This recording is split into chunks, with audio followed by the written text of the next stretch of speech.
నిజానికి విద్యకు సంబంధించిన ఎడ్యుకేషన్ పర్పస్ సంబంధించిన ఒక వార్త చూస్తా ఉన్నాం. పీజీ ఈ సెట్ లో సీట్ సాధించి కూడా ఫీజు కట్టలేక సీట్ వదులుకున్న విద్యార్థులు ఎంతోమంది ఉన్నారు.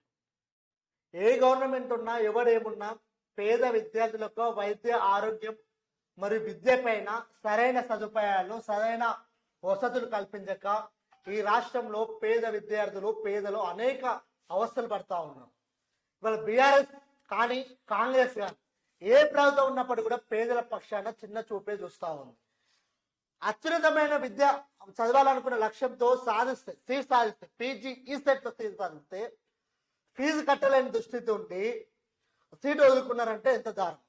ఈ గవర్నమెంట్ లో పేదలకు న్యాయం చేయలేని గవర్నమెంట్ ఉంటా ఎంత ఉండకుంటే ఎంత. ఎందుకు ఈ గవర్నమెంట్ పేదల పైన ఈ వివక్ష చూపుతా ఉంది? ఏ గవర్నమెంట్ అయినా, ఇవాళ ఈ గవర్నమెంట్ అంటలేదు, గత గవర్నమెంట్